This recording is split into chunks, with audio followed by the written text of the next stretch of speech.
basically just get your clips here. Let's say this scene, something like that scene. Press this button right here to bracket. I'll go back to my composition. Alright, then I go to the next beat marker, make sure the clip extends all the way. And then I cut it right here. Go back to the clip, find another one. It's a pretty nice scene. If you have to readjust the clip, readjust them.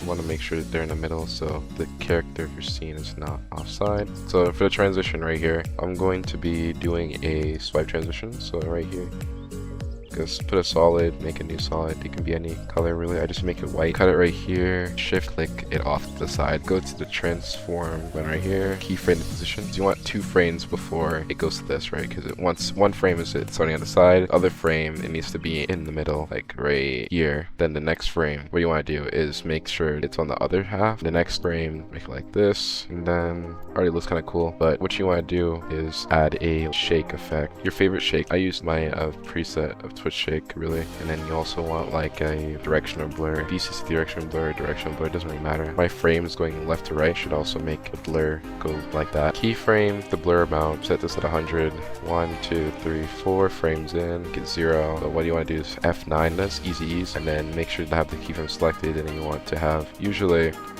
I just make a graph like this, so it goes super fast, slow, and then fast again.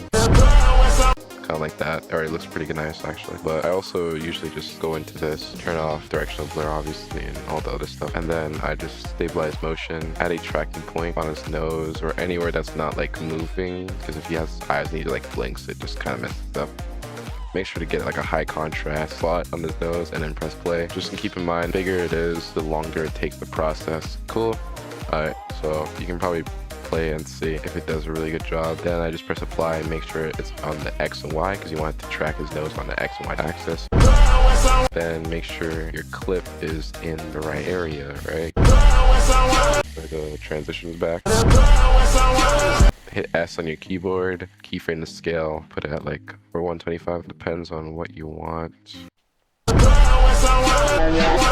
Right, it kind of looks kind of cool already. So keyframe this, apply your curve, kind of see.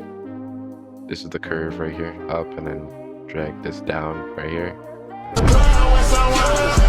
Copy and paste the effect, cut this here, make sure it's 2 frames out, 1, 2, put this here. And then what I usually do, because I don't like repetitiveness really, because it's not going to be a good transition repetitive, so I just put the last 2 keyframes over here, and obviously put these ones that, switch them, and put this here. So now the object is starting on this side and going left to right instead of the previous one where it goes right to left, if you can kind of see that.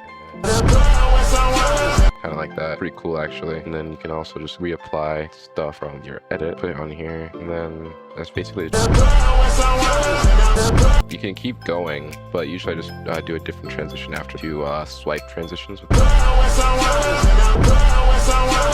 play the whole thing again. So let's pre-comp, kind of copy these keyframes from over here. Shift and click, apply the scaling right here, and then make sure your clip is like that. So that means it kind of goes onto the guy's face. And then usually what happens to me is that it doesn't reapply the thing universally, so I just reapply it.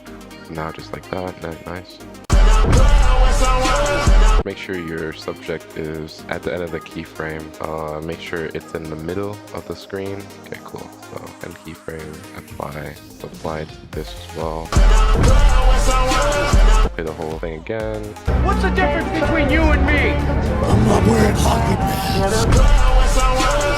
Looks pretty good. And looks amazing actually. And yeah, that's how you do the transitions that I did on my Batman video, kind of. Thanks guys for the 500 subscribers, and I'll see you guys next time.